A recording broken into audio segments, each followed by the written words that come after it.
ഭരണഘടന അനുസരിച്ച് ഇന്ത്യ ഇപ്പോഴും ഒരു ജനാധിപത്യ മതേതരത്വ രാജ്യമാണ്. പക്ഷേ ലോകത്ത് മതത്തിന്റെ പേരിലുണ്ടാക്കിയ മറ്റു രാജ്യങ്ങളെക്കാൾ കൂടുതൽ ഭൂരിപക്ഷ മതത്തിന്റെ ആചാരങ്ങളും അനുഷ്ഠാനങ്ങളും രാഷ്ട്രത്തിന്റെ ഭാഗമായി ആചരിച്ചു വരികയാണ് ബി.ജെ.പി. സർക്കാർ. പുതിയ പാർലമെന്റിന്റെ കാര്യത്തിലും രാമക്ഷേത്രത്തിന്റെ വിഷയത്തിലുമെല്ലാം അത് ലോകം മുഴുവനും കണ്ടതാണ്. ഇപ്പോൾ ലോകത്തിന്റെ മുന്നിൽ ഇന്ത്യയെ നാണം കെടുത്തിയ ഒരു സംഭവമാണ് ഗുജറാത്തിൽ നടന്നിരിക്കുന്നത്.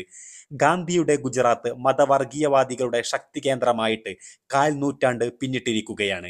ഇന്നലെ രാത്രിയാണ് ഗുജറാത്തിലെ അഹമ്മദാബാദിലുള്ള ഗുജറാത്ത് യൂണിവേഴ്സിറ്റി ഹോസ്റ്റലിൽ രാജ്യത്തെ നാണം കെടുത്തിയ സംഭവം നടന്നിരിക്കുന്നത്.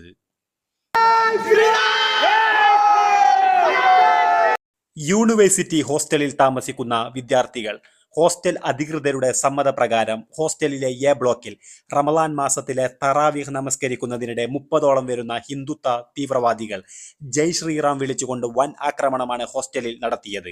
ഇവരുടെ ആക്രമണത്തിൽ ശ്രീലങ്ക, അസർബൈജാൻ, ബംഗ്ലാദേശ്, അഫ്ഗാനിസ്ഥാൻ, ആഫ്രിക്കൻ രാജ്യങ്ങളിൽ നിന്നുള്ള വിദ്യാർത്ഥികൾ എന്നിവർക്ക് പരിക്കേറ്റിരിക്കുകയാണ്.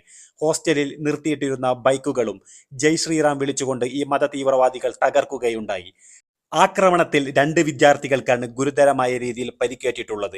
ഉടനെ തന്നെ ഇവരെ ഹോസ്പിറ്റലിൽ പ്രവേശിപ്പിച്ചതിനാൽ അപകടനില തരണം ചെയ്തിട്ടുണ്ട്.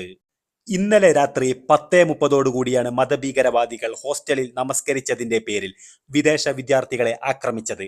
അക്രമികൾക്കെതിരെ FIR രജിസ്റ്റർ ചെയ്തിട്ടുണ്ട് എന്നാണ് ഗുജറാത്ത് പോലീസ് അറിയിച്ചിരിക്കുന്നത്.